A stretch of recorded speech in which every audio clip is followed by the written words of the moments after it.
With the cold weather and the loss of light, winter can really be a challenging time to stay fit both physically and mentally. And here were some suggestions on what we need in our winter survival kits.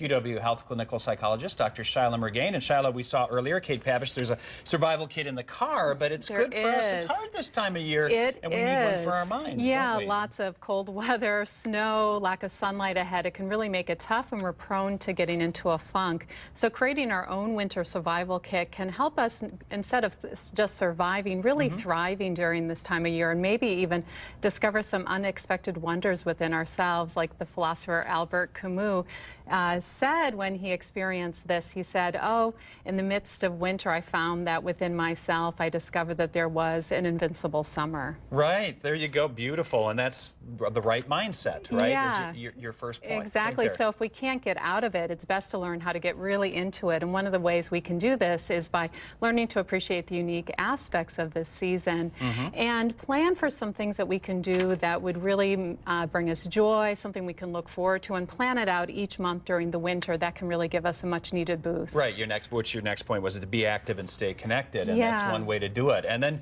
another way you're suggesting here is vitamin D3. Yep, vitamin D3, because of in the northern states we don't get enough natural sunlight. The sun's rays aren't strong enough to give us the UV exposure that we need.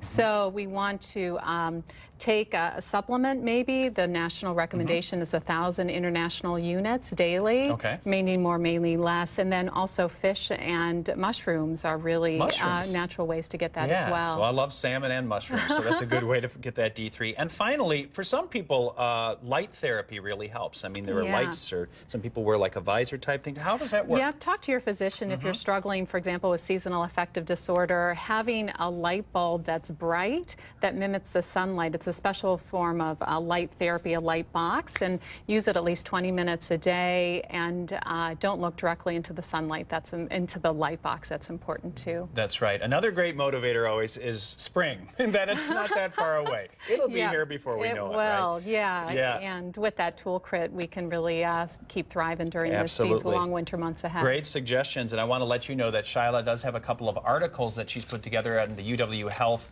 website, and we have a link to those articles at NBC15.com. Just go to the homepage, click on news links at the top, and you'll find them right there. Shyla, thank you so much for coming in. Thank you. Have a wonderful winter. We'll see you back here in January. And happy holidays.